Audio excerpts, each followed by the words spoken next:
Hello everyone, this is the Daoism podcast.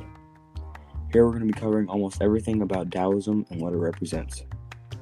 This is Daniel, and I'm with three others today, David, Ricardo, and Melanie.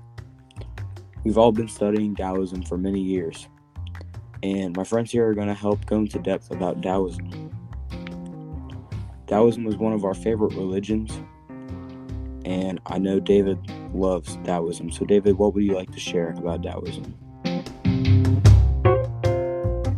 Everyone. So we're going to start off with the founders, the important figures, and the gods of the religion. The founder of Daoism was Lazy, or Lao Cha. He wrote the Lazy, or the Daoism, which was one of the fundamental texts for Daoism. Zhen Cha was another important figure, as he was the interpreter of Daoism and wrote the Zhen Cha, which is another text of Daoism and goes deeper than the Dao De Jing. Lei Zhe is another philosopher who developed the basic tenets and beliefs of Daoism and was the author of Lei Zhe. Daoism does not have a god or omniscient being who created and controlled the universe.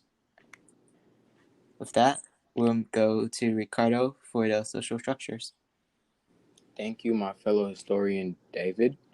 So now that we're in the social structure of Daoism, all we need to know is that it came early in the religion. The first organized Taoist religious group was called the Way of the Celestial Masters. When this group was first established, the state of Sichuan was divided into 24 districts, each of which had 24 officials. All the members were assigned to one of these districts. Members were also ranked according to hierarchy. In the lowest rank were the beginners. These were called demon soldiers. The next level was composed of low-level priests, called demon clerks. Higher-level priests were libationers, and the highest-level priests were the head libationers. Libationer was a term taken from the Han hierarchy, and in fact, the libationers at that time acted as civil as well as religious officials.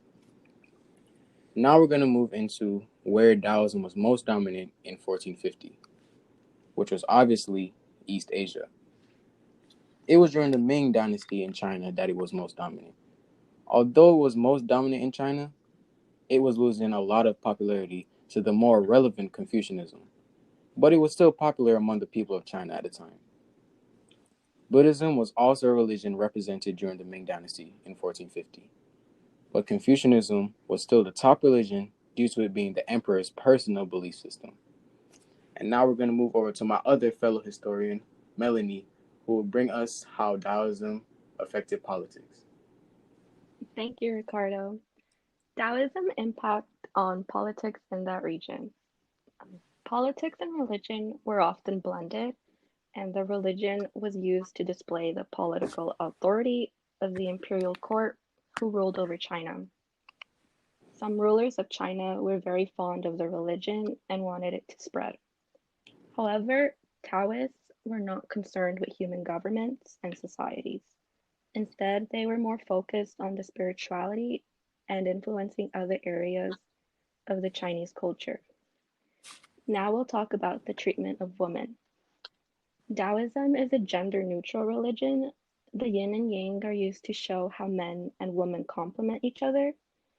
They were equal and both were important to maintain the balance. In Taoism, there are many female images, like the Mother of the Universe and deities in their legends. Although women always had to obey the male figure in their life, there are many women who left and studied Taoism. This allowed them to become priestess. Despite being seen weak and having to be submissive to the male, they were still as important as them in the religion of Taoism. And now, David with the tenets and beliefs of Taoism. Thank you, Melanie. So Daoism, or Taoism, believed in the concept of the Tao or Tao, meaning the way, like a road or path. They believed that the cosmic Tao was the source of the universe and is found everywhere in nature. Daoism is also associated with the yin and yang, as they both suggest that life has to be balanced. Nature does not recognize good and evil or living and non-living, meaning that all things are in harmony with nature. Daoism belief is that all humans were born good and only needs a reminder of their pursuit of goodness. The way of Tao is in harmony with nature, and to resist the way of Tao would cause friction and disharmony.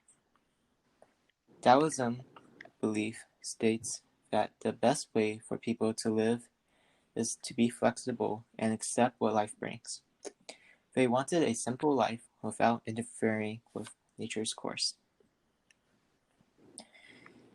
The origins and the spread of Daoism. Daoism began in China in the 4th or 3rd century before Common Era. Daoism became a semi-official religion of China during the Tang Dynasty and into the Song Dynasty.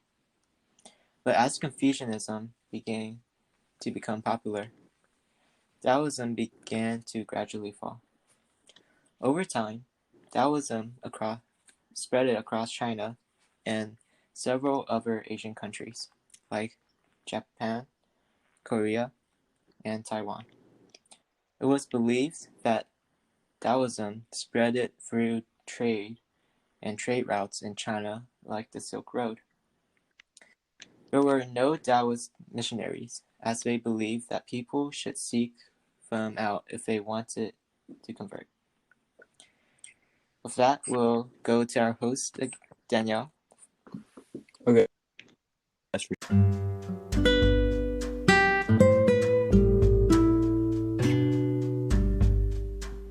for sharing your thoughts about Taoism. I really enjoyed hearing you guys go into depth of the religion and its core concepts. Also, I hope all of the listeners out there enjoyed the content as well. We have some really smart people on this show. If you did enjoy hearing and learning about Taoism, consider following us and tuning in next podcast.